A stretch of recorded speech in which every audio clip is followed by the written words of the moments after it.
Our invocation, Pastor DJ Coles. Pastor DJ, yeah, there you are. Thank you for coming, sir. If everyone would, please stand. Shall we pray? Most gracious Father, good evening. Thank you for the opportunity to come before you this day, within this sanctum, dear Lord, in which we seek you. Father, thank you for this city. Thank you, Lord, for this county. Thank you for this state, this country, and this world that you created. Father, this day we sincerely pray for unity. Father, this day we pray for wisdom. Father, this day we pray that you will let us see what we need to see, hear what we need to hear, and go where we need to go. Father, we pray that you will be with the less fortunate and those that don't have.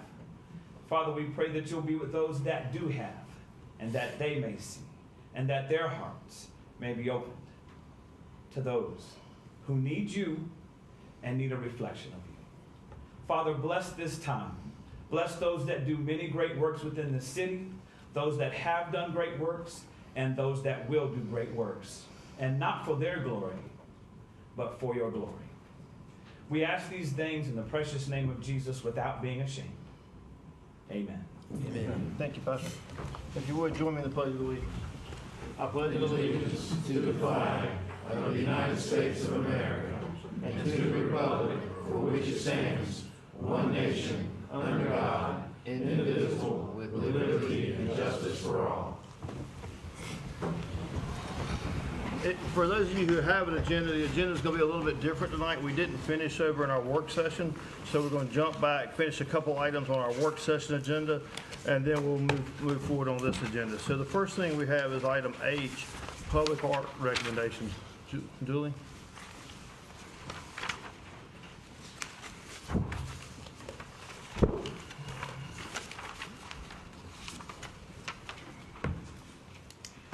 Good evening. Good evening.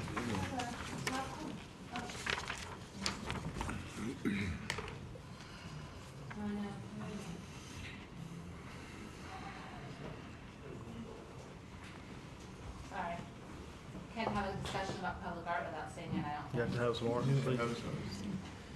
But just while he's getting it ready, I will say that for all of you who have been through this process, so I won't belabor you with what the process looks like and how we've gotten to where we've gotten, other than to say that we started in 2015, understanding that public art had value in our downtown, and we found a great spot for it with the creation of the roundabouts, which started the conversation.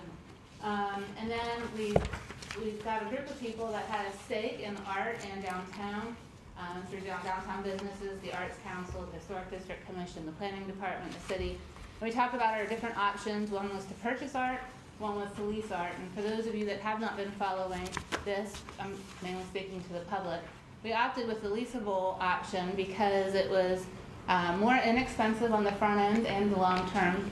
And that acquisition of these pieces of this size costs anywhere from $60,000 to $80,000. Then you have to maintain them in perpetuity. Plus, we really like the fact that, you know, if you didn't like a piece, you could be comforted in the fact that in a year it will be changed out, and you have an opportunity for lots of people to be involved in the process in picking art, and it creates excitement and interest throughout the year. So the leasable option is the direction we took, and each year we have this one committee where we have members that stay on each year, but we also open up the process each year to allow 6 to 10 different new members, trying to broaden our input and perceptions of art and allow other people to get involved. And so we made notification that the applications were available through Facebook, emails, and other media venues and our website. We had 11 responses, and we brought on, I think it was 7 or 8 people. So this is the Public Art Steering Committee that selected or narrowed the selections down this year. Our public art consultant brought to us 61 pieces through a national call for artists. 61 pieces were submitted by artists nationwide. We reviewed these pieces with the Public Art Steering Committee on July 19th. We shortlisted it to 10. And basically we looked at these pieces, we looked at mass, the size, the place where we were going to locate them to see which ones were probably the best fit for these spaces. Shortlisted it to 10, we made them available to the public for comment on the city's website from July 25th to the 17th of August. We received over 300 comments, by far the most we've ever received. Last year we had 211, this year 303. So these are the pieces that the public had an opportunity to comment on. These pieces I'm going to show you right now were good fits, we felt, for the roundabout spaces because they're the larger spaces. Tellus to the left, universal inseparability to the right, Ileana to the left, and Lithic to the right. So those were the 4 pieces that were shortlisted and made available to the public for consideration in the roundabouts. The smaller pieces, these pieces were considered for the John Street parking lot entrance off of Center Street, Popsicle, and Pisces, as well as for no apparent reason. And then the smallest spot is the center median on the 100 block of North Center Street. And these were the pieces selected for consideration of the public: Trapeze and Aria, and then Hyperplex Space. So based on the public comments, we're recommending to you to approve, allow the Public Art Steering Committee to secure contracts with the artists for these 4 pieces. Ileana for the roundabout at the intersection of Mulberry and Center Street, universal inseparability at the intersection of Chestnut and Center Street, for no apparent reason at the entrance of the John Street parking lot, and Popsicle for the center median at 100 North Center Street. Now, I will caution you in saying that Popsicle and for no apparent reason, as well as the trapeze piece, had pretty much consistent comments, all positive. Public Art Steering Committee is recommending Popsicle and for no apparent reason over trapeze because of the size and the mass of it. We feel like it'll have a more visual impact. But another option is to switch out one of these pieces for the trapeze piece, or to increase our budget and find another location to add it as well. So, but that's up to you, but these are the recommendations of the Public Art Steering Committee. And Mayor and Council, in past years, you've not approved it, you've left it up to the public art, but we didn't want to do it without the council being aware of it. So if you want to approve it, so be it. If you just want to say we're generally okay with it, that's enough for us tonight as well. Oh, my taste is in my mouth. Family okay with it? Yeah. I just have one question. Yeah, go ahead. What's the total cost of lease for all 4? The 2 larger pieces are $3,000 each, and then the medium size is $1,500, and Popsicle is $1,000. So $6,500, right? You said 3,000, 3,000? 85. Okay. 85.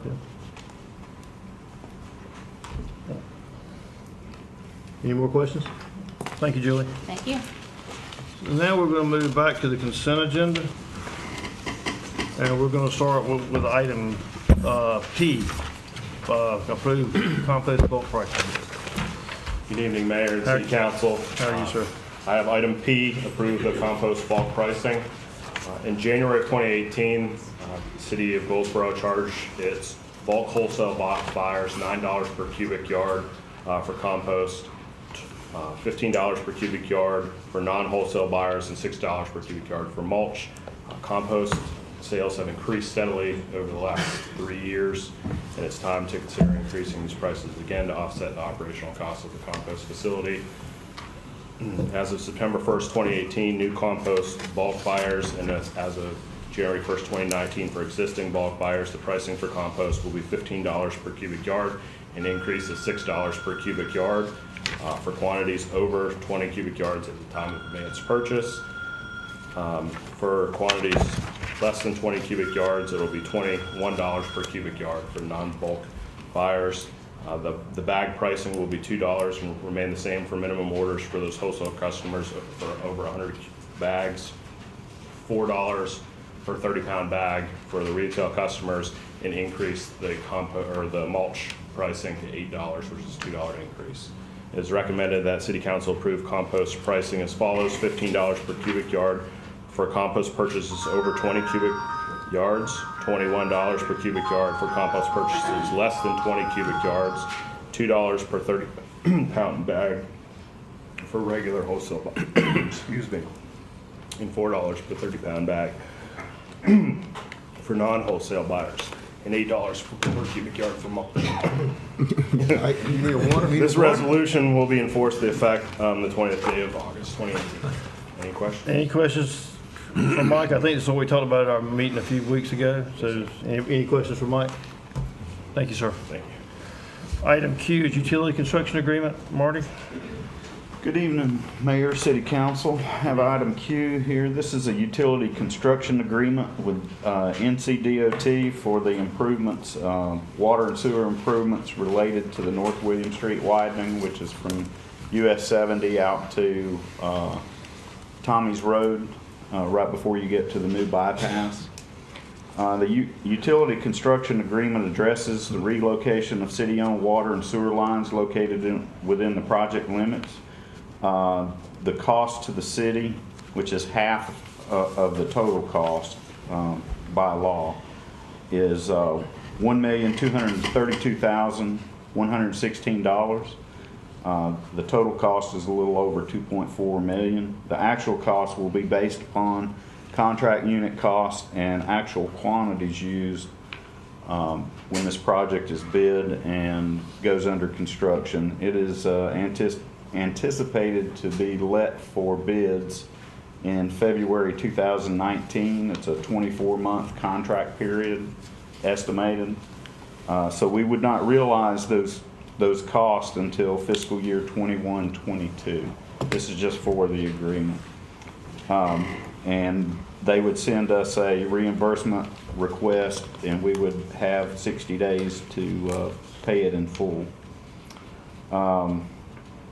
Staff recommends by motion adopt the attached resolution authorizing the mayor, city clerk to execute a utility construction agreement with the North Carolina Department of Transportation for improvements relating to US 117 North William Street.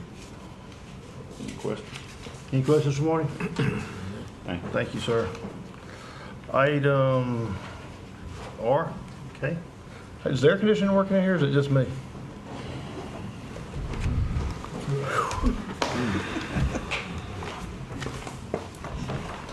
Good evening, Mayor, Council. Good evening.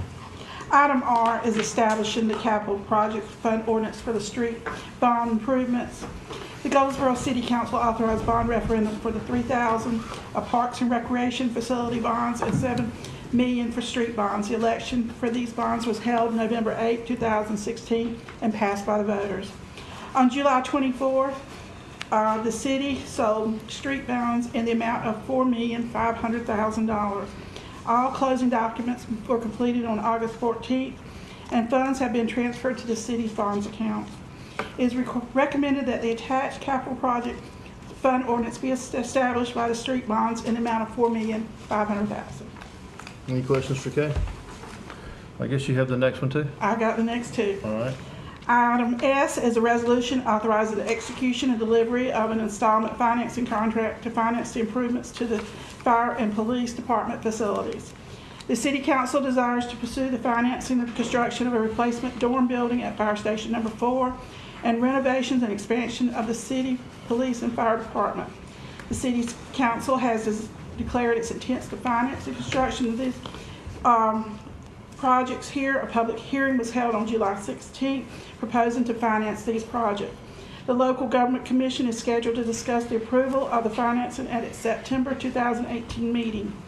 Zion's Bank submitted a proposal to lend the city the amount of $5,300,000 to finance these projects. The City Council hereby accepts Zion Bank's proposal, authorizing and directs the city manager and the finance director to execute the contract, deed of trust, and the escrow agreement documents on behalf of the city. The financing will have a 3.41% interest rate for a term of 15 years. It's recommended the attached resolution be adopted, authorizing the mayor, city manager, finance director, and city clerk to sign and execute all the necessary documents with Zion Bank. Any questions for Kay? Next one, please. Item T is the Gold Leaf grant funds. Gold Leaf was created in 1999 as a nonprofit corporation. The state of North Carolina provided funds to the Golden Leaf Foundation to award grants to units of local government and nonprofit organizations working to recover from Hurricane Matthew. The city of Goldsboro applied for grant funds to assist with repairs to the city's infrastructure related to Hurricane Matthew.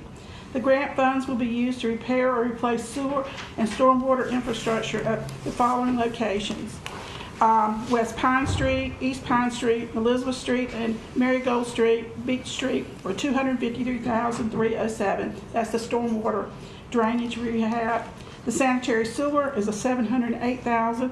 North Carolina Street, West Oak Street, and between George Street and Alabama Street. The city has been awarded the Golden Leaf Grant in the amount of $961,307. No matching funds are required by the city. It's recommended that council adopt the attached resolution authorizing the city manager and city clerk to enter into the agreement with the Golden Leaf Foundation, and the attached ordinance to reflect an increase in the revenues and an increase in the operating expenditures of the general fund and the utility fund. Any questions? Thank you, Kay. Next, we have item U, departmental monthly reports. Any questions on that? All right, we're going to go back to the agenda, and we're going to do the roll call, which we probably should have already done. Go ahead. Mayor Allen. Here. Mayor President Mann. Here. Councilmember Williams. Here. Councilmember Bromwell. Here. Councilmember Stevens. Here. Councilmember Foster. Present. Councilmember Ahol. Here. We're all here. Next, we have the approval of the minutes for the work session and regular meeting of August 6, 2018 for adoption. Move to adopt them. Second. Any discussion? All in favor, raise your right hand. Opposed likewise. Minutes carried. Next, we have presentations. Our first one is a presentation express appreciation to James Dortch as an employee of the city of Goldsboro. Is James here? He's not here? Well, Scott, I've got his name, so I'll give it to you after the meeting. Next, we have the Gold Star Award. Ms. Bernadette?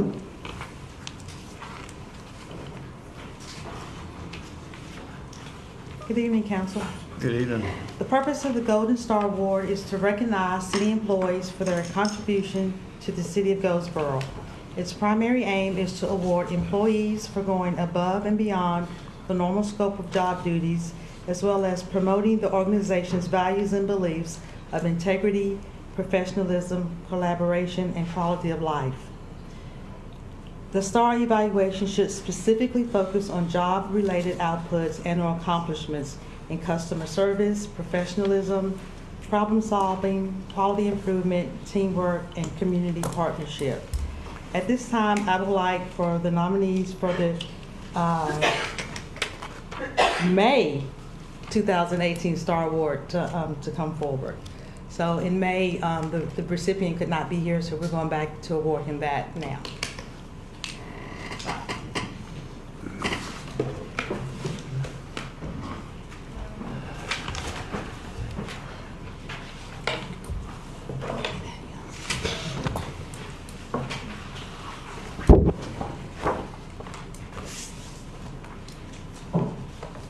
Mayor, Council, Darren Ross, the recipient that we're talking about tonight, he has getting this because Darren a while back did a presentation. He did volunteer to do a training for a North Carolina regional meeting for our IT association, which was very well received. This past spring at the event center, we hosted it. He did half the training that was done. Got asked then to do it at our state conference as well, and again at another regional meeting.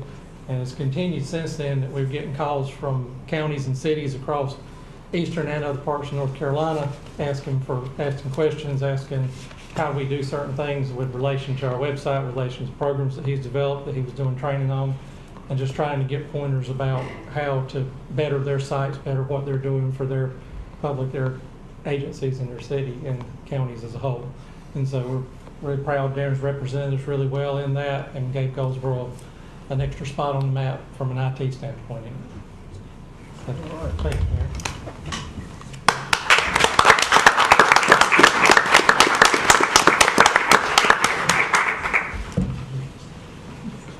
Well, Darren and I go back a long way. And Darren's real special to me because he's the one that comes in and tells me how to cut my computer on most of the time, or when I can't do something, he does. And the other thing is him and our manager have a good relationship playing racquetball, and Darren beats our manager a lot, so I kind of like that. All right, Jennifer, where you at? You got a smile. I do. You got a smile too. I always smile.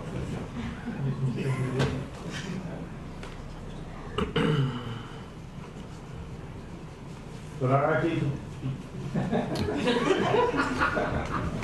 All right, there you was. I was going to say, our IT department does a lot of work better with few people, so we do appreciate what y'all do. And thank you. Congratulations. Thank you, sir.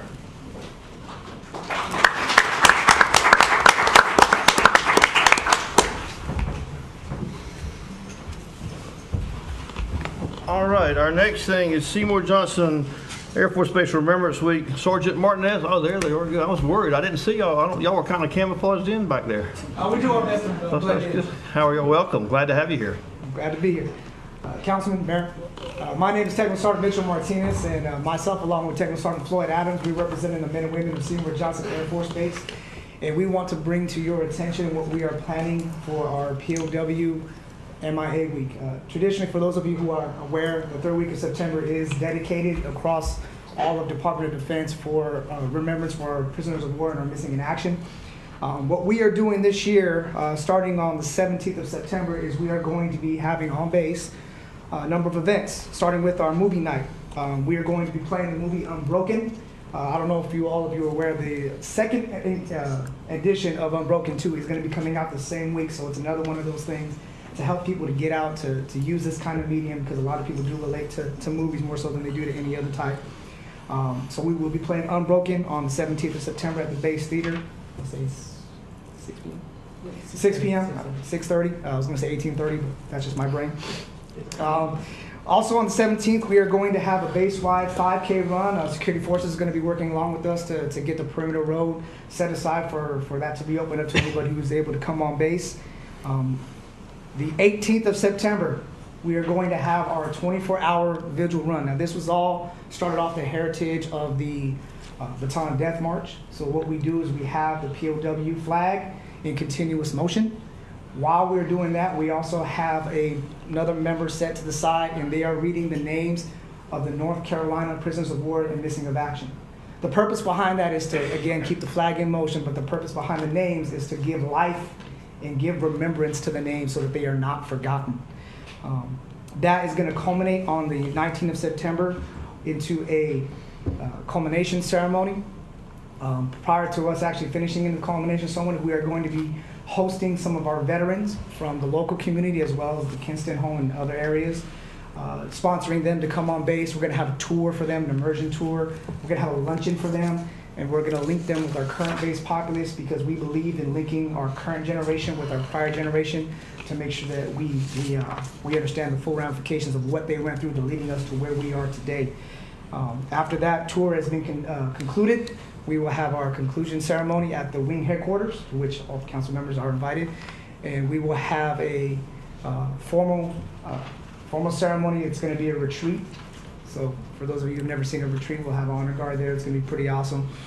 We are going to have a guest speaker for those of you who are familiar with Mr. Michael J. Tribula out of Kinston. He's a prior Marine. His brother was captured and imprisoned at the Hanoi Hilton, for those of you who are familiar with that. And we are going to also have a F-15 formation flyover at the conclusion of that ceremony. So this is what we have planned starting from the 17th through the 19th of September. We have partnered, Doug McGrath has been kind enough to be our veteran liaison and our community liaison. We are working with our local USO. We are working with local businesses that are going to be catering the event.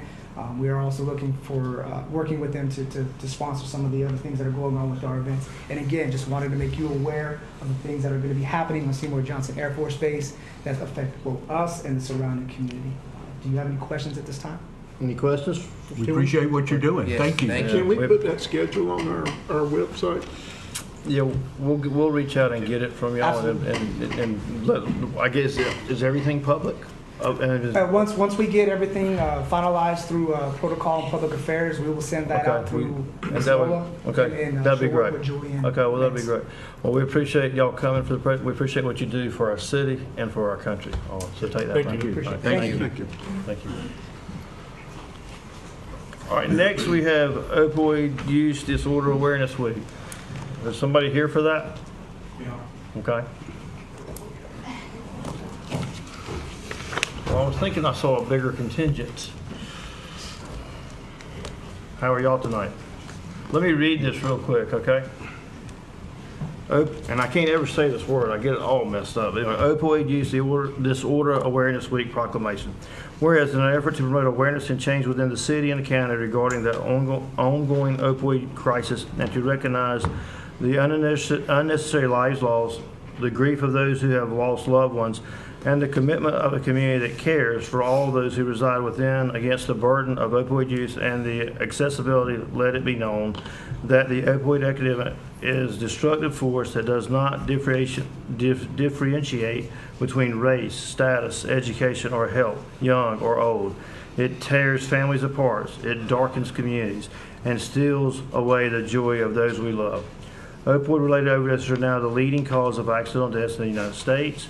Overdose death rate in Wayne County has increased by more than 200% over the last 10 years.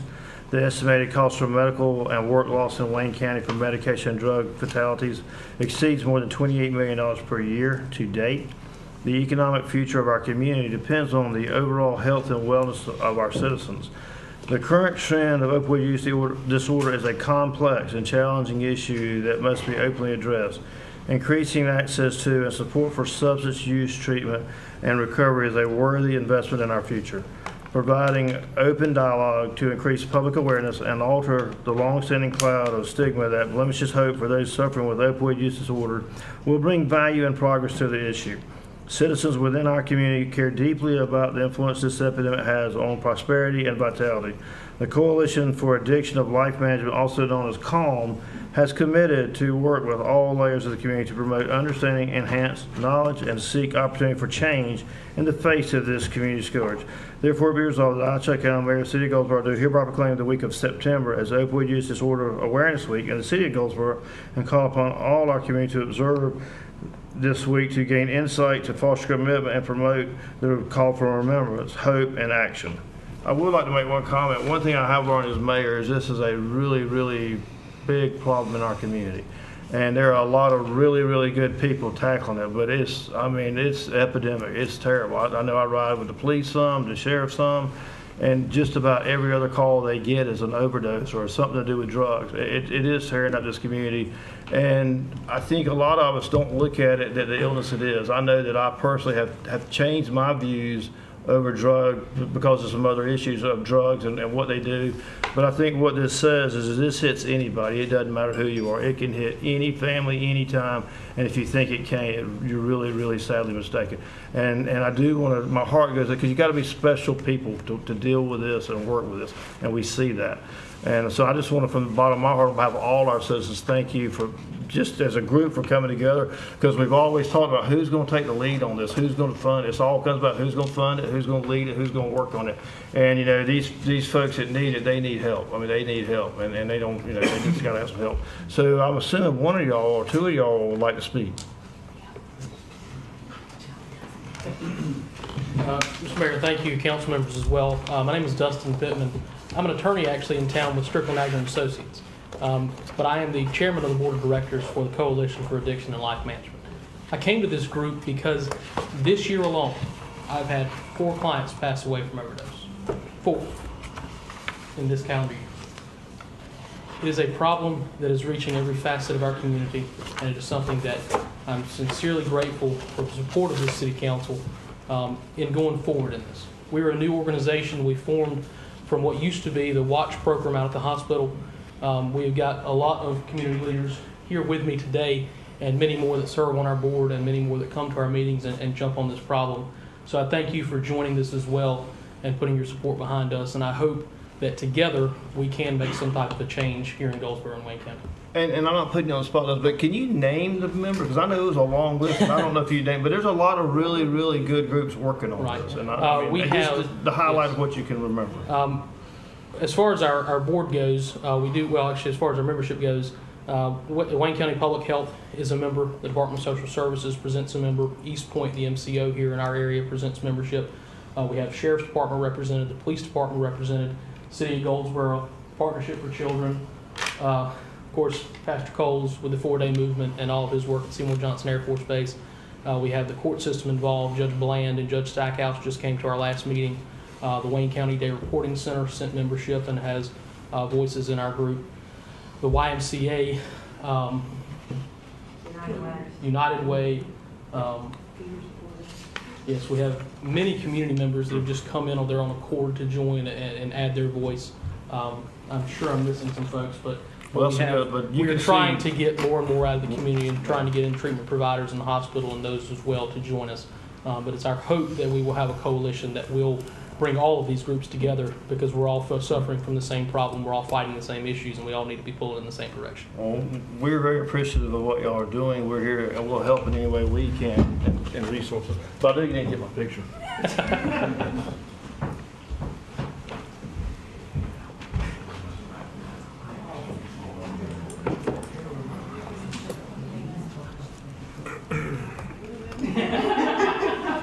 Just need to say yes or no. Here, hold on, DJ. All right. You put it over here. There you go. No, it allows you to swing out there.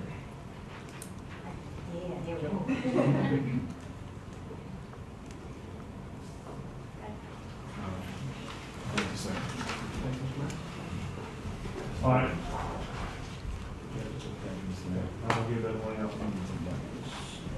So in her role with Partnership with Children, Valerie's in charge of Touch a Truck too, so I'm gonna let you have this stage. to Just talk real about Touch a briefly, the Partnership for Children is a nonprofit agency that works with children 0 to 5.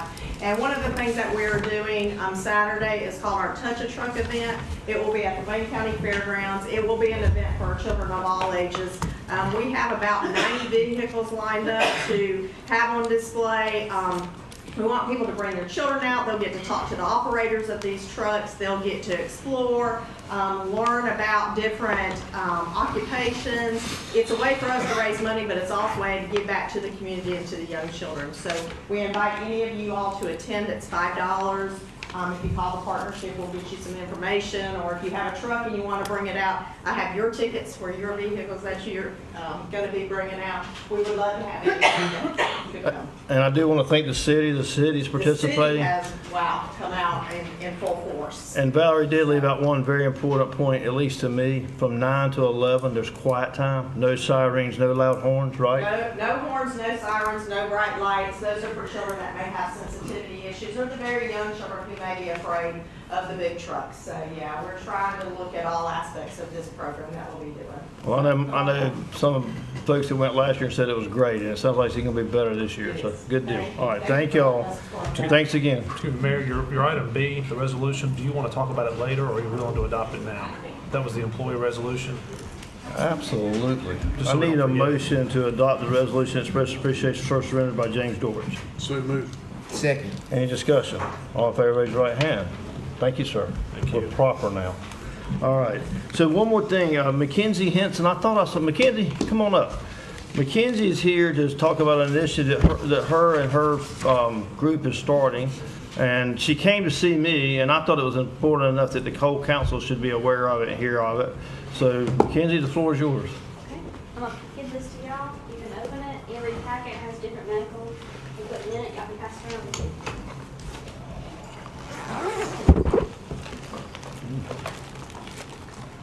Good evening. My name is Mackenzie Henson. Watch me, I'll spill it. I am here asking for your help as a board. I currently hold a seat appointed by FEMA Director Brock Long on the National FEMA Preparedness Youth Council. My project is to educate, implement disaster shooter preparedness plans, and place active shooter first aid kits in every town, county office buildings, churches, and schools throughout our state. I would like Goldsboro to be the first city to get this into place. I know it has never happened here, but we are not immune. Did you know in the first 21 weeks of 2018, there were 23 school shootings? So far in 2018, 222 people were killed. 937 were wounded in the 227 mass shootings. Since 2013, there has only been one full calendar week without a mass shooting. We are approaching National Disaster Preparedness Month, which is in September. I am asking my city to be the first to obtain these disaster shooter first aid kits in all city offices, implement a disaster shooter preparedness plan, and practice drills. If citizens see their leaders take a proactive step, they too may be engaged and help safeguard our communities. In a mass shooting, it takes an average of 2 hours and 40 minutes for a scene to become safe and first responders to enter. Therefore, making the people inside the first to help on the scene. Regular first aid kits cannot adequately save or help others save a life. I have fundraised and purchased 10 kits specifically for disaster shooters at $59.95 to help get this project started. Each kit contains sanitizing hand wipes, triple antibiotic ointment, instant cold packs, heat reflective wrap, surgical gloves, bandage scissors, tweezers, a small pen light, CPR live shield for mouth to mouth, hydrogel dressing, large gauze pads, stretch gauze, pressure dressing, bandages, and ammonia strips. I hope you will see the merit in my project and help me safeguard our community and install We Are Neighbors Helping Neighbors once again. Thank you so much for your time. Anybody have any questions? Anybody have any questions of Mackenzie or comments? Thank you. Mackenzie, tell the people how old you are. 14. 14, and you've Yes, sir. done more in the last, you started at 11 with the food kitchen? 10. 10? Yes, sir. Yeah, and you've done a lot of good things. And, Thank you. Come by and see us. well, I have. I went to school with your granddad, You went to Larry. school with my granddaddy. Granddaddy Larry, yeah. Bless your heart. Can I get your picture, our picture? Sure. You don't fight, do you? Do you smile? Maybe. All right, watch out. Here, we need to do this. So it looks like we knew what we were doing. I thought we ended up. It's not too hard. I'd like to do it once. Yes. All right.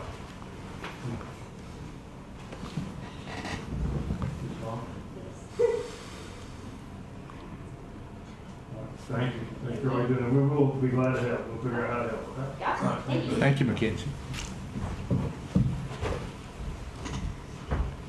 All right, so next we're going to move, I know our planning commission is probably glad that we finally get into some of your business. So we're going to move to our public hearings, and the first one's CU 818 Coastal Transport, Jennifer. Good evening, Mayor and Council. Good evening. Item F is CU 818 Coastal Transport Incorporated. The property is located on the southwest corner of South George Street and Hemlock Street. The applicant's requesting a conditional use permit to allow the operation of an outdoor-indoor flea market within the I-2 General Industry District. Flea markets are a permitted use with the issuance of a conditional use permit within the I-2 zone. The site was most recently occupied by offices for the applicant, who now plans to rent the space. There is a 5,700 square foot building on the site which will be used as a retail store or flea market. Hours of operation for the retail store would be from 10 a.m. to 7 p.m. Monday through Saturday. And on Friday, Saturday, and Sundays, the applicant proposes to have a grass area immediately north of the building available for rent to outside vendors. A total of 30 parking spaces are required for the site. There's a space available for up to 33 parking spaces if additional paved area is striped. While there are existing shrubs and trees provided randomly on the site, the applicant has requested a modification of the 5-foot wide screening requirement between adjacent businesses, as well as interior landscaping. At this time, there is no action necessary, and the Planning Commission will have a recommendation for the Council's meeting on September the 4th. Any questions for Jennifer? Just have No. a couple. Are you going to go through it? I'm Just sorry. have a couple of photos. This is Okay. the elevation from George Street, and then this is Hemlock, where the outdoor is being proposed. Any questions? If not, this is a public hearing to request a conditional use to allow the operation of outdoor-indoor flea market. Would anybody like to speak? Anybody like to speak? All right, we're going to close this public hearing and move to the next, which is CU 918 Bradley 2. CU 918 Bradley 2. The property is located on the south side of US 70 East between North Oak Forest Road and East Ash Street Extension. The applicant is requesting a conditional use permit to allow the operation of indoor batting cages for the purposes of training and skill development. The property is zoned general business. Indoor batting cages are classified as a place of entertainment. The use is permitted only after the issuance of a conditional use permit approved by City Council. In 2012, the site was approved for use as a storage facility operated by Mission Foods. Mission Foods has relocated to the Wayne County's Industrial Park, and since that time, the facility has been vacant. There is an existing 1,500 square foot building on the site. The applicant's submitted floor plan shows 8 batting cages, an office, retail space, storage areas, and 2 restrooms. Hours of operation are Monday through Friday, 5 to 9 p.m., Saturday and Sunday, noon to 9 p.m. They will have 1 employee on site. The site will be served by 2 existing driveways from Corporate Drive, and a total of 25 parking spaces are required. There are 47 existing paved parking spaces on site. Existing vegetation is sufficient to meet the intent of the city's landscape ordinance. A modification of a type A 5-foot wide landscape buffer yard is necessary along the southern property line since there is no room to install the required plantings. Seymour Johnson Air Force Base has been notified of the applicant's intent to operate a place of entertainment since the proposed site is located within the noise overlay contour of 65-69 decibels. Noise attenuation measures may have to be incorporated into the building design if significant building improvements are proposed for interior components of the facility. At this time, there is no action necessary. The Planning Commission will have a recommendation for council's meeting on September the 4th. This is where one more time? Jennifer? Where was it? It's up there on off Highway 7. Okay, gotcha. Yeah, I just wanted to make sure. This is a proposed of the existing building. Any questions? Any questions? All right, thank you, Jennifer. This is a conditional use permit to allow the operation of an indoor batting cage. Would anybody like to speak? Anybody like to speak? Seeing no one, we'll close this public hearing and move to the next, which is Z1118 to 3Js. Item H is Z1118 to 3Js. This property is located on the north side of US 70 between North Oak Forest Road and East Ash Street Extension. The applicant's requesting a zoning change from shopping center to general business conditional district, which would limit the use of the property to a car dealership, including accessory uses of used car sales, leasing, service, and repair. Site landscape and building elevation plans have been submitted and are to be approved separately. You have two tracts that are requesting rezoning. Tract 1 is your larger tract, which is 6.9 acres, and tract 2 is kind of to the rear of the property, is 2.7 acres. Surrounding zoning, to the north you have industrial business park, to the south shopping center and general business, to the east industrial business park, and to the west general industry, R16, and general business. The site is located outside the city limits. The applicant has submitted a petition for contiguous and adjacent of the subject property. The property is currently vacant farmland, and the city's comprehensive land use plan recommends commercial development for the property. The applicant has submitted development plans for a new Kia dealership on Tract 1. The site plan indicates the construction of a 20,000 square foot facility consisting of office spaces, vehicle display areas, and service areas. A total of 447 parking spaces have been provided to include 5 customer spaces and handicapped accessible parking. Hours of operation is Monday through Saturday, 8 a.m. to 8 p.m., and there's an approximately 25 employees. The property can be served by city sewer, and the developer will be required to extend water lines to the site. Stormwater calculations, grading, and drainage plans will be required and subject to approval by city engineering before any building permits are released. Access will be provided by a new curb cut along McLean Street, and driveway permits are subject to NCDOT review. Interconnectivity has been provided from the adjacent dealership, and a proposed access easement is shown along the rear of Tract 1, which will allow for one future driveway in the rear. Building elevations have not been submitted at this time. However, we will work with the applicant to ensure building design meet the city's Unified Development Code. And sidewalks are required along McLean Street. The applicant will be required to install or pay the fee in lieu of the sidewalk installation in the amount of $4,125. The submitted landscape plan indicates an 8-foot street yard for the planting of 10 maple trees along the 60-foot access easement located along the eastern property line, and the applicant is requesting several landscaping modifications to include modification of the interior landscaping, modification of the requirement that rows of parking spaces exceeding 15 shall be visibly divided by a parking landscape island, modification that all parking spaces shall be located within 60 feet of a parking lot tree, modification of required landscaping screening surrounding proposed retention ponds, and a modification of street trees along McLean Street and the 60-foot wide easement along the southern property line. The zoning change to general business will be consistent with the city's comprehensive land use plan, which recommends commercial development for the property. At this time, there is no action necessary, and the Planning Commission will have a recommendation for council at their meeting on September the 4th. Any questions? Any questions? All right, this is a public hearing for the 3Js, requesting a zoning change from shopping center to general business conditional district. Would anybody like to speak? Anybody like to speak? All right, we're going to close this public hearing, and we're going to move to the next, which is Z1218 Goldsboro Housing Authority. C1218 Goldsboro Housing Authority. This property is located on the south side of Edgerton Street between Claiborne Street and Taylor Street. The applicant is requesting the zoning change from R9 residential to ONI1 conditional district in order to allow the development and operation of a daycare center to serve residents of Fairview Homes. The surrounding zoning districts to the north, south, east, and west, you have R9 residential.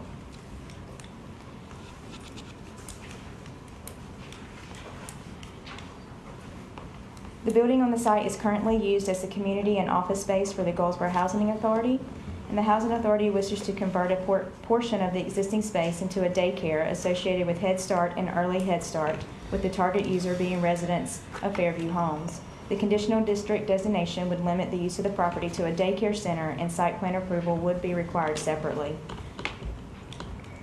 The city's land use plan designates this property for high-density residential development. The property is served by city water and sanitary sewer lines. There's a 5,200 square foot building on the property. 2 existing multi-purpose rooms will be converted to the daycare center. An area to the rear will be enclosed with a 6-foot tall black vinyl fence, and this space will be divided to provide for each program with the required play area per child. The center will have to comply with all state and federal laws that pertain to health, safety, and welfare of the children served. They are proposing that 26 children will be served, and there will be 4 employees. Hours of operation, Monday through Friday, 9 a.m. to 3 p.m. Currently, there are no paved areas on the site for parking. The applicant contends that services at the daycare are primarily for residents of Fairview Homes. The applicant is requesting modifications of the loading, unloading areas and parking requirements, and requests shared parking with the City of Goldsboro for the 4 required employee spaces at Fairview Park directly across from the daycare. The Housing Authority has been upgrading the existing landscaping at the front of the site, and there are existing shrubs along a majority of the eastern property line. There is no space to provide plant material on the western side as the building extends to the property line. A modification of the landscape requirements per the Unified Development Order is being requested due to existing site conditions. At this time, there is no action necessary, and the Planning Commission will have a recommendation for Council's meeting on September the 4th. And this is a picture of the facility. Any questions? Any questions? Good use.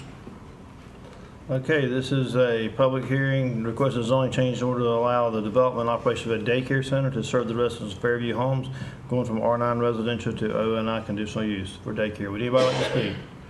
Anybody like to speak? Seeing no one, we'll close this public hearing and move to the next, which would be Z1318 Arnold Flowers. Z1318 Arnold Flowers. This property is located on the north side of Arrington Bridge Road between Casey Mill Road and Bill Lane Boulevard. The applicant is requesting a zoning change from R9 and RMNC to I2 Conditional District Industrial. Surrounding zones to the north, south, east, and west, you have R20A residential. The property is currently wooded and vacant. The applicant has requested a zoning change to I2 Conditional District in order to limit the use of the property to a log fumigation operation. The applicant has requested a waiver of the site plan requirement at this time of rezoning. If the rezoning is approved, full development plans would have to be approved prior to issuance of any building permits. The city's adopted land use plan recommends a combination of rural residential and agricultural uses for the property. City water and sewer is not available to the property. The property is located within the floodway. In conjunction with the logging operation, the applicant wishes to use the property as an area where truckloads of logs can be fumigated prior to shipping. No permanent building will be erected on the site, and the use will operate on an occasional basis as necessary. Officials at Seymour Johnson Air Force Base indicated the land use associated with the proposed operation is compatible in both noise zones with no buildings proposed. Any sort of structure is proposed in the future, measures would have to be taken to achieve noise reduction. At this time, there is no action necessary, and the Planning Commission will have a recommendation for Council's meeting on September the 4th. Any questions? Any questions?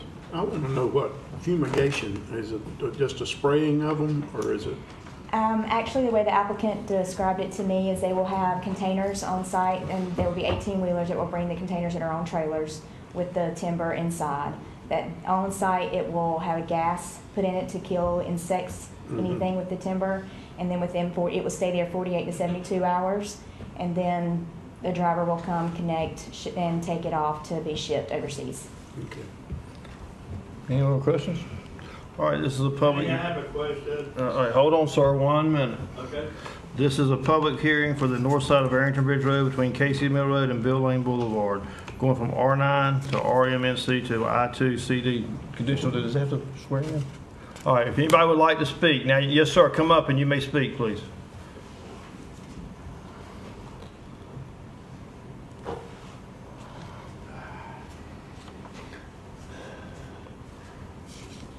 Good evening, sir. How are you doing today? We are great. We hope you are. I had a question about what kind of gas they're going to be using, how they're going to treat this stuff, what kind of security measures to keep the gas from leaking all around, maybe hurting people or animals or fish or. We don't know the answer to any of that, but she's hearing you and the planning commission is hearing you, and if you'll give the clerk your name and address, we will try to get better answers for you. And other people may speak and elaborate more on that than we know. But we don't know any of that. Well, that would be my concern. Okay. Well, the planning commission, Jennifer? I am unsure of the gas that's being used, and I have been told that it is contained within the container. How? I'll have to get more. Yeah, what happens if the container breaks? What happens if you have a flood? Isn't that a flood area? Yes, sir. Let us see if we can get some more information. But if you will, give the clerk your name and contact information, so that we can reach back out to you. Thank you for your time. Oh, we're glad. Would anybody else like to speak while they're doing that? Yes, sir. Good evening. I'm Arnold Flowers. Thank you, gentlemen, for your service. And I came here, my son Jeremy Flowers is here with me also to answer any kind of technical questions that you might have. I wanted to try to give you some clarity, and that this is somewhat of an unusual request, I guess. Our company, my son's company, is a second generation company here in Wayne County. I started the business in 1976. I turned it over to him in 2005. In 2015, he built a sawmill at Indian Springs on the property where I currently live. And the sawmill, in addition to being a sawmill, we export logs to other countries. Then the three main ones that require fumigation that we're exporting currently to are China, Pakistan, and Spain. Now, the fumigation process, I brought some pictures if I may. And you can just, there's two different ones there.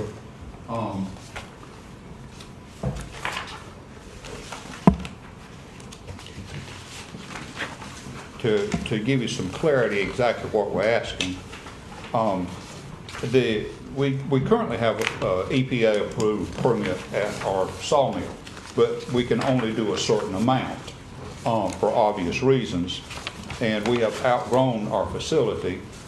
The company has, in round numbers, about 25 employees. This would allow us to expand our shipping operation and hopefully even give some more people an opportunity for a job. But if you'll look at the picture there titled at the top, fumigation process, you'll see the ship's container, and at the back there's a gentleman with a van. We use a company, the one we're currently using, there's different ones that do it, it's called Royal Fumigation, and they fumigate everything that you go to Sam's in the grocery store and bought that currently right here in Goldsboro that is fumigated, that comes into our country, is done in this very same process. Now, the entire process, you see the van, the trailer there where the fumigator uses, and he pulls up behind the ship's container, pumps the chemical into the container, closes the doors, seals them off. They sit there for, it depends on the species. Oak, it takes the longest. Oak is, I think, like 72 hours, but anyway, some other species doesn't take as long, so that when it gets opened up in the other country that it goes to, there won't be any of our bugs in there that might be an invasive species in their country. And the stuff coming into our country is basically done the same way. It's been done for a long time. Like I said, our current operation is on my personal property where I personally live. I am a beekeeper. I've currently got 9 beehives on my property. None of my bees have died, nor have I died. So it's a safe process.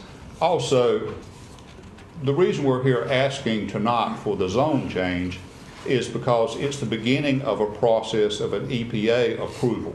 Now, the EPA will not approve a site that's zoned residential, and this is zoned residential, and but obviously, gentlemen, it's in the floodway. It'll never be residential again. So if we don't change the zone, we won't even proceed with going to the EPA. But the EPA process that we went through to get the permit at our current site took about a year.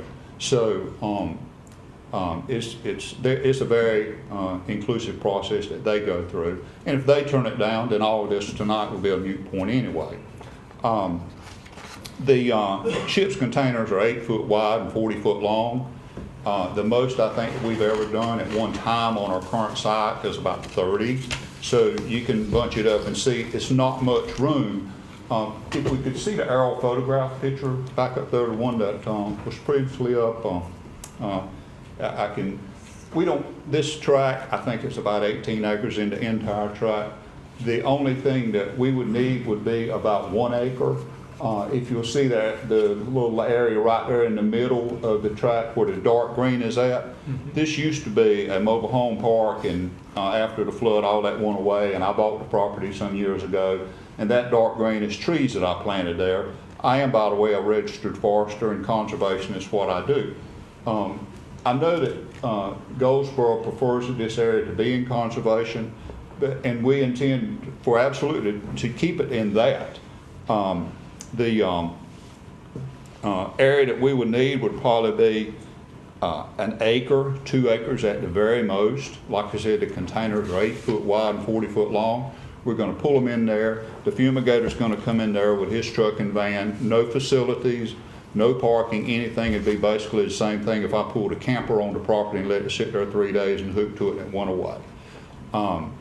As far as the property being in the floodway, there's nothing that we're going to have on there that's not going to be on a chassis.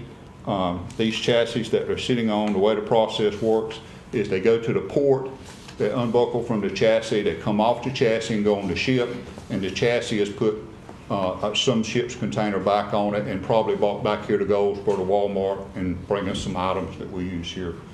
That's the way it works. And so there's nothing there that would be impeding the flood waters in any kind of way. If a flood was in any kind of way imminent, we just wouldn't have anything on there. The ship's containers, when they're placed on the property, we have just a window of opportunity to get them on the ship. If we don't get them on the ship, in other words, it's just like a ship's container.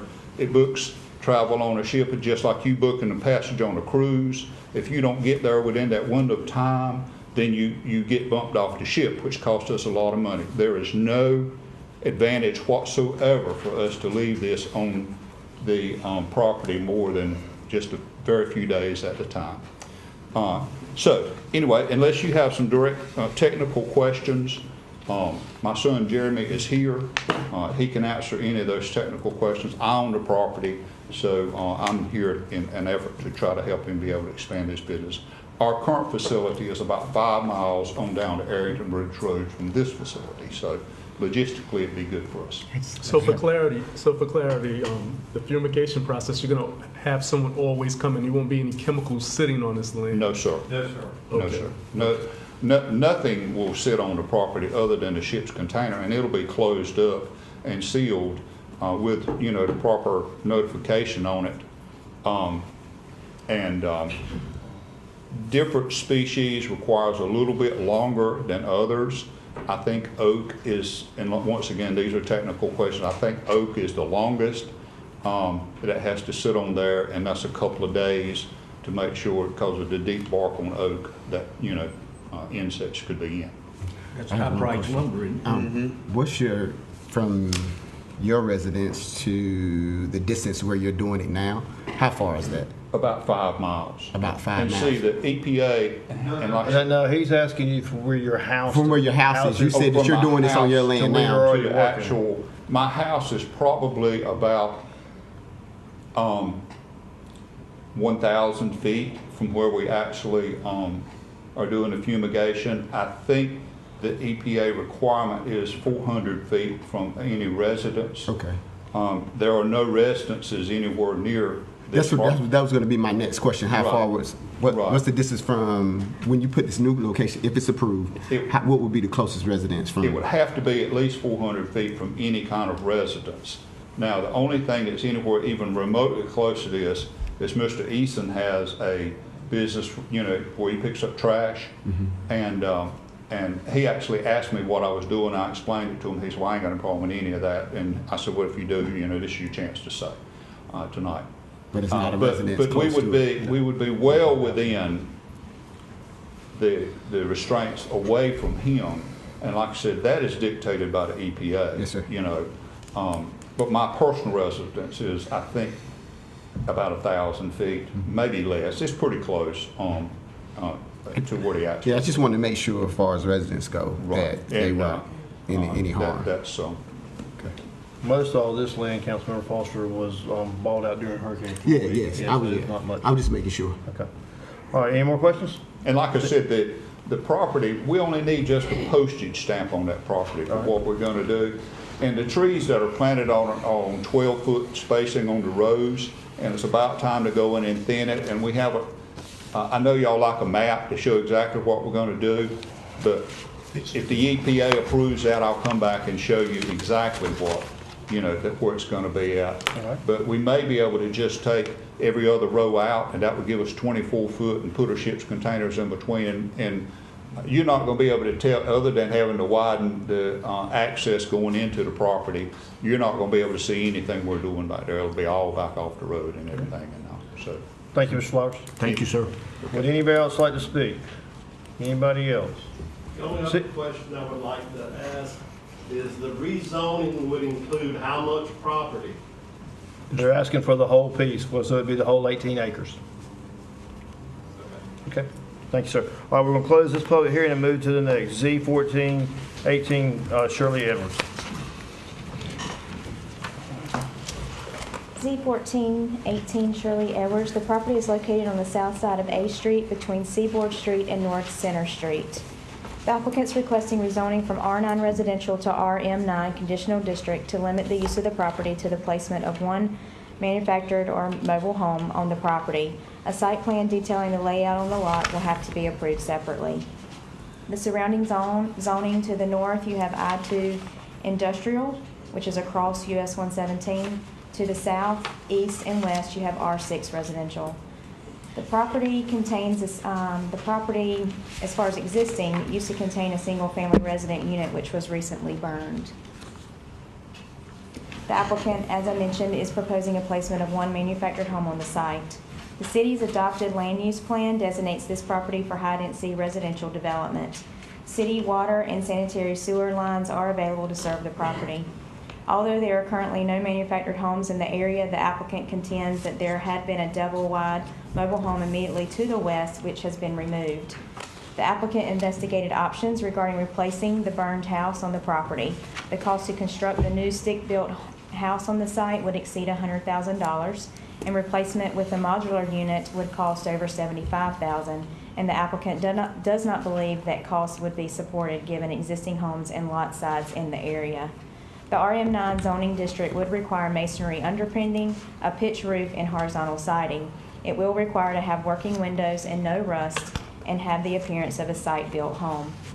The city's UDO also requires that manufactured homes be placed parallel to the front property line, and due to the 30-foot lot width, such placement would not be possible. The applicant is requesting a modification of this requirement. At this time, there is no action necessary, and the Planning Commission will have a recommendation for Council's meeting on September the 4th. And again, this is a picture of the front of the property. Any questions? Any questions? Thank you, Jennifer. This is a rezoning request from R9 residential to RM9 conditional district. Would anybody like to speak? Anybody like to speak? Seeing no one, I'll close this public hearing.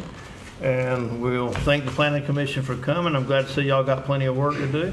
And y'all meet when? Next Monday, same time, 7 o'clock. So they meet next Monday, 7 o'clock, to discuss all this. If anybody would like to come to that, the public's welcome. You're not welcome to speak, but you're welcome to come. So but we thank y'all for all your hard work, and you're certainly welcome to stay for the rest of the meeting. All right, so next we're going to move to public comment period, and this is a time where anybody from the audience can speak on anything concerning the city for up to 3 minutes. Yes, ma'am.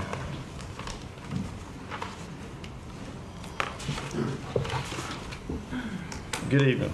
Good evening. I'm coming to, of course, address what happened in the 5 o'clock meeting about the historic board.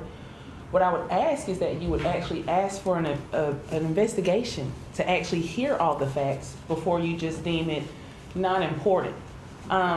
For me, it's very bothersome because this was not just one incident. If you could hear the meeting before, I think a lot of times, and I respect all of you and I appreciate your time, but I think a lot of times this gets confusing because everybody's really going off personal stuff and nobody's thinking about the community. I'm not thinking about myself. But when you have someone who literally threatens me and tells me I'm wrong and I can't speak up, as well as bringing up an issue the week before to exclude us, and then before, we're still looking at, I just got on the board, 4 other people got on the board. Why are all of us going to be off in 2018 December? So were 4 people removed from the board since they didn't finish their terms out?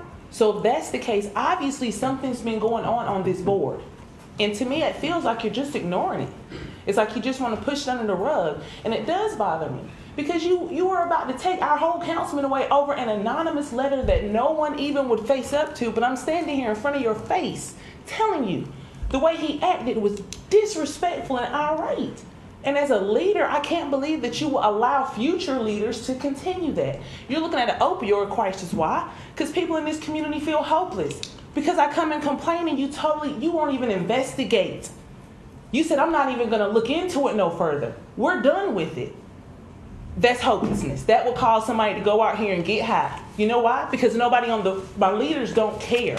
The girl with the pack, I'm glad she brought it. Because when you have people who go irate in meetings, when is he going to bring a gun and shoot me or hit me? Miss McMillan and them were in our face, like very close. It was disrespectful. It was threatening. And I feel personally hurt because no one even cares about the fact that I'm a woman. I've been through an abusive relationship. Do you know how it makes me feel to have a man yelling at me? But no one considered that, because everybody was worried about their personal interests. This man has on tape said, I personally discriminated because I want to protect my personal interests. But no one on this board feels common sense would say, just ask for a special investigation. I didn't ask you to just remove them, but at least take the time to listen to all of the evidence and stop trying to ignore it because you want to keep your cliques. I feel like I'm in high school again. And it's so serious. I dropped out of high school because I can't deal with cliques. I came to do work. And a lot of the stuff going on in our city is because there's cliques. And I'm hurt and I'm bothered. And I would ask that one of you councilmen request a special investigation for the historic board so you can hear other people as well. Thank you. Thank you, ma'am. Pinky, I'm sorry that happened to you, Ms. Jacobs. That's why I brought it up today. I've asked for a special meeting. I haven't gotten it. Our city attorneys heard it. Our planning directors heard it. Interim directors heard the conversations that have taken place. And I'm sorry that that has happened to you. Somebody needs to get some backbone up here and do the right thing. Didn't you ask for it? I did. I did. Okay, I thought you did. And it was turned down, correct? There was no response. Oh, okay. Well, did you ask in a motion? I sent the email. I'm saying, did you ask in a motion? If you want to ask in a motion. Yes, right I would like to do it again. I'd like to make a motion that we investigate this historical chairman in regard to his actions, listen to the recordings, follow up with emails, anyone that's had contact with him as well. I second that motion. I'd like to amend it if I could, to include, investigating the historic committee period and listen to back tapes and hear, trends and things like that have happened. I have no problem with that, sir. Okay. You amended it, I second it. There's a motion and a second. Is there any more discussion? All those in favor, raise your right hand. Opposed, same. I think it carried. Yeah, Did you vote? No, I'm So who's opposing it? I don't think anybody did. nobody's opposing it. Nobody's opposing anything. I think it carried. Okay. It carried. Oh, okay. All right. So the motion is to, and I guess the question is, who's going to investigate the thing? Well, That's- of course, it's our city The attorney. It's his attorney's gonna have job to to do do it, that. All right. So, Mr. Attorney, can you handle that for us, please? You heard the motion and stuff? Okay, thank you. Anybody else in the public like to talk about any other issue? Yes, sir. Yes, sir. Council, Mr. Mayor, not a different issue, but the same issue. All right. First of all, I apologize for raising my voice, as in that was inappropriate. I apologize to Ms. Jacobs. I actually tried to reach out to her to schedule a lunch so I could talk to her about what her plans are and how I can help her with those. But she said she was going to check her schedule and then never responded. Like I said, I do apologize for raising my voice. However, I do believe that the tape should be listened to, all of them. Councilman Williams actually attempted to hold a vote over me during our last July 10th meeting. I was accused of unethical, illegal, and immoral behavior many times. Quite frankly, I will not tolerate bullying, and I will not tolerate racism. I apologize for raising my voice. I should not have done that. And I apologize profusely to everybody, including the community, the Historic District Commission, Ms. Jacobs as well. That could have been handled in a much better fashion, that I did not do that.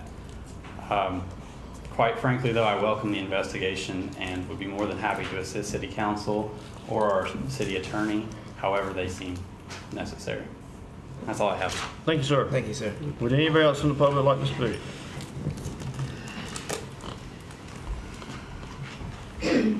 Good evening. Good evening.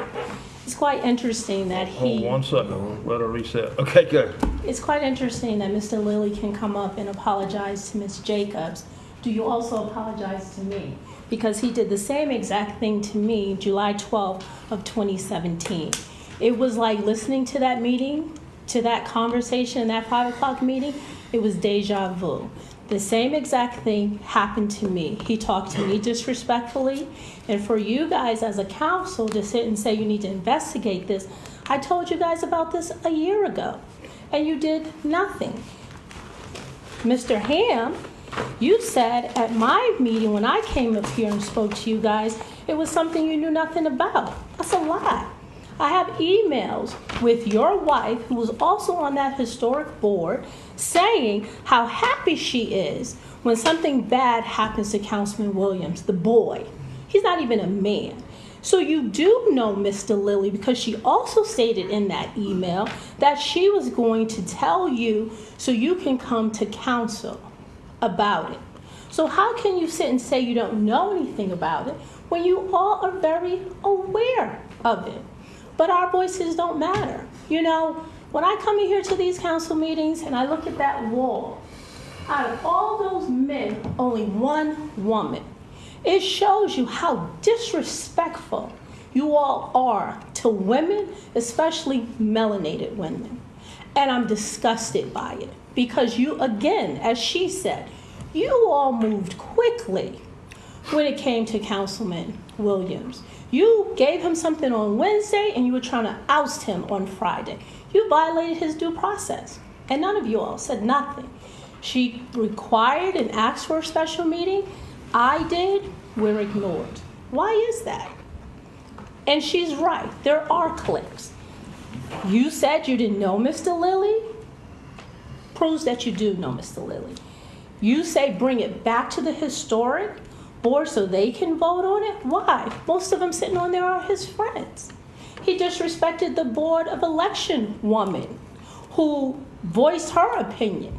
He went to say something needs to be done about her.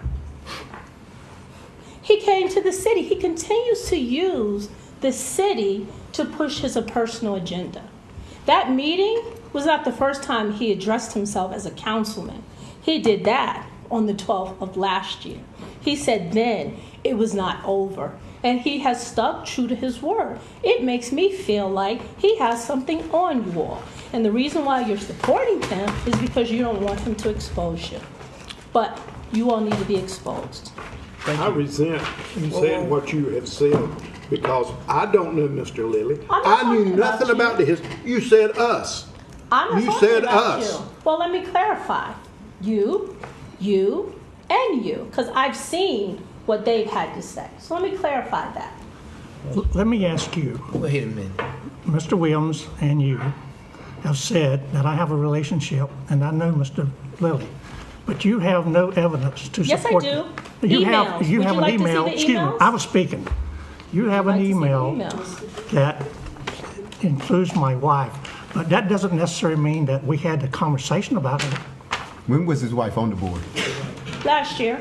So how was his wife on the board when he's a council member? Isn't it a conflict of interest? I'm not sure, sir. I've never met Mr. But if she Lilly did she before. resign? I'm Did not she sure. resign while he was a councilman? Is the question. If they were there at the same time, then that's a conflict of It was interest. due to that July 12th meeting, So, I shouldn't have- believe, that should have never of even their taken place improper anyway. behavior, because at that meeting, I challenged them that they should not vote on this because of their personal issues with Mr. Williams. At that meeting, I said, due to the fact Mr. Williams painted a property for you all, you didn't pay him all of his money. Ms. McMillan has gone on record publicly to say that the reason why we have the crimes and the murder is because of Councilman Foster and Councilman Williams. Thank you, ma'am. We're good. Anybody else like to speak? Ms. Moore, I'm sorry,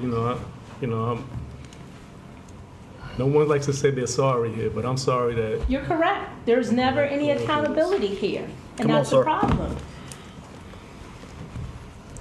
Good evening, sir. How you doing, man? My name is Ryan Shepherd. I just have a question for some of the councilmen.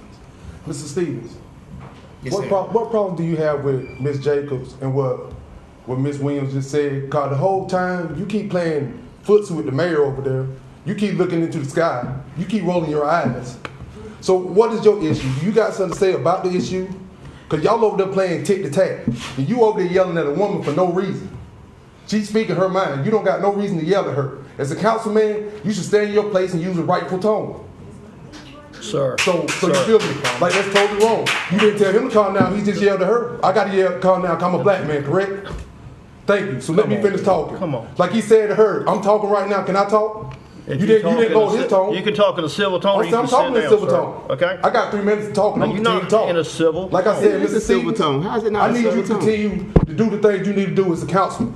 You need to stop playing footsie over there. You need to stop looking in the sky when a man talks to you like a man. You need to look at me. And you need to start yelling at females. I'm looking You dead feel at me? you. You're not looking dead at me. I'm looking right at you. You're looking in the sky like a girl. Now, I apologize to anybody that was offended, but I feel y'all need to strap up and be man around here. Have a nice day. Thank you. What was your name, sir? Ryan Tremaine Shepherd, 14 Quail Drive, Goldsboro, North Carolina, 27530. Thank you. My email is ryanshepard29@gmail.com. Thank you. Thank you, sir. Thank you. Would anybody else like to speak? Anybody else like to speak for the public comment? All right, we're going to close the public comment period and move to consent agenda. Mayor and council, your consent agenda was item L through U. You removed item M. So again, items L through U, you removed item N.